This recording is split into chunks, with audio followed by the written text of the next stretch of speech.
Depresi. Kayak kita sering banget ya dengar kata depresi itu, mau itu dari orang lain atau mau dari kita sendiri.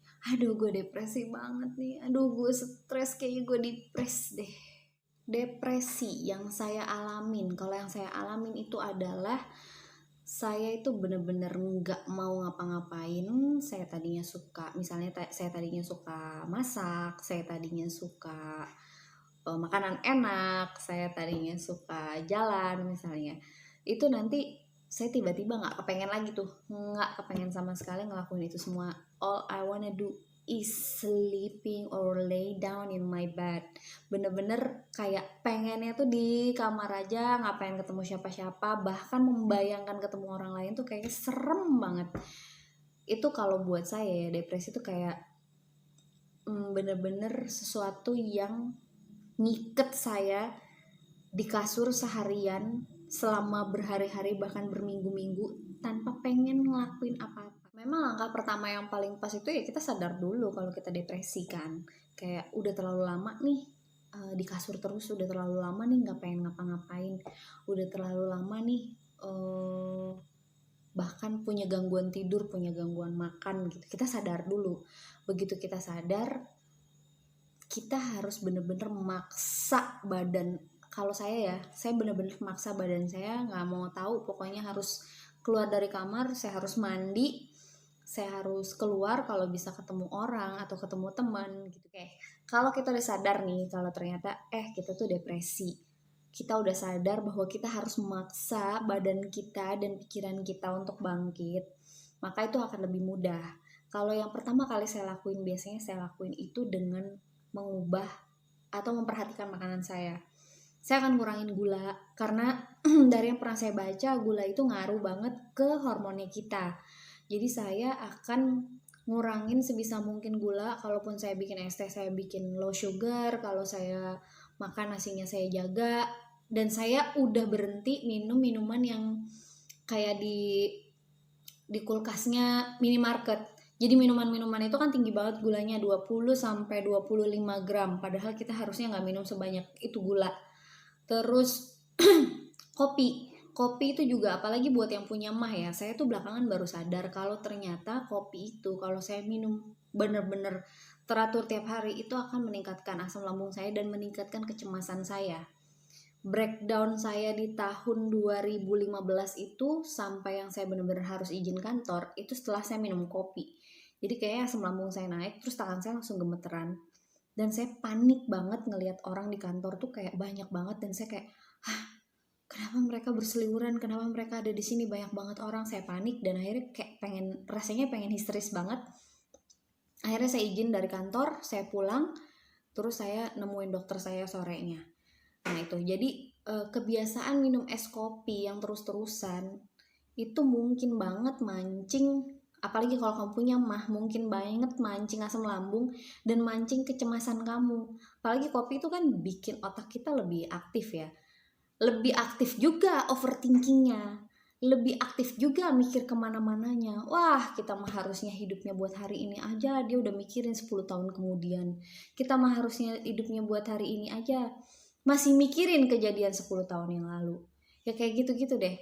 Jadi sebaiknya sih kalau suggest dari saya, dari yang saya alamin, kalau depres mendingan dikurangin dulu kopinya. Jangan ngopi kalau bisa. Terus kita ngomongin dari makanan. Nah, makanan ini kita harus maksain banget buat makan yang seimbang. Harus maksain ada sayurnya, harus maksain nasinya gak kebanyakan, harus maksain ada proteinnya, karena apa yang kamu makan itu juga akan berpengaruh sama hormon dan perubahan mood dan perubahan suasana hatinya kamu. Jadi kalau saya biasanya lagi depres-depresnya, saya makin ngetatin makanan saya tuh. Kalau misalnya syukur bisa beli salmon tuh kan bagus banget ya buat memperbaiki hormon dan bantu banget depres. Bisa lah mulai makan-makan salmon, tapi kalau enggak bisa dipancing dengan coklat, tapi kalau bisa dark coklat, jangan yang kebanyakan gulanya. Terus bisa makan makanan hijau, sayur-sayuran, protein. Pokoknya bener-bener usahain asupan makanan tuh bener. Saya tahu banget rasanya nggak pengen, pokoknya pengennya makan nih yang bikin happy aja, pengennya makannya comfort food aja. Tapi itu akan memperpanjang masa depresi kita. Jadi mau gak mau kita harus maksa badan kita buat makan sesuatu yang dia butuhin. Terus saya akan memaksa diri saya. Paksaan lain nih. Saya akan memaksa diri saya buat gerak. Gak usah gerak yang, saya gak akan bilang harus lari, ngapain, gak perlu. Karena kita lagi stres, jogetin aja. Setel lagu yang paling kamu suka, kamu joget aja seasal-asalnya, ikutin aja badanmu mau geraknya gimana, tapi yang penting badan kamu gerak. Waktu itu saya mulai dengan 3 lagu aja, saya cuma jogetin 3 lagu yang saya suka, saya gerak sesuai badan saya mau, saya jingkrak-jingkrak, saya lompat-lompat. Pokoknya mau gimana deh badannya diikutin, itu 3 lagu. Besoknya saya mulai lagi, saya tetap 3 lagu, besoknya lagi saya naikin jadi 5 lagu dan seterusnya. Bisa misalnya udah sampai 10 lagu nih. Pokoknya harus diusahain teratur sampai itu jadi kebiasaan badan bahwa badanmu gerak. Begitu si badan ini udah biasa gerak, kamu akan mulai terbiasa dengan workout jogetan ini. Nanti kalau udah mulai biasa gerak, kamu bisa ningkatin workoutnya. Entah itu kamu jalan, entah itu kamu workout yang dari YouTube. Di YouTube banyak banget ada workout yang gampang-gampang, mulai dari yang beginner, mulai dari yang HIIT, yoga, mau indoor walking pun ada. Kamu bisa cari, yang penting usahakan setiap hari badan itu gerak. Nah yang terakhir ini ultimate banget. Ini saya praktekin dan ini berhasil.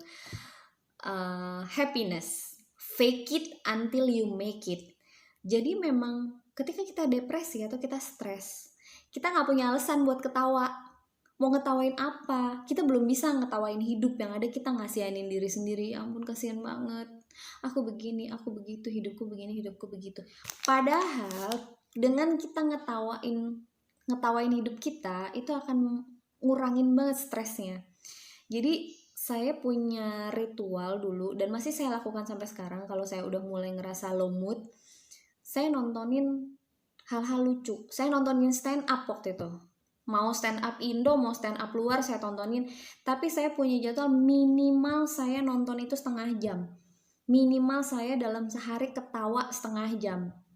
Bisa lebih. Dan itu tiap hari juga saya lakuin.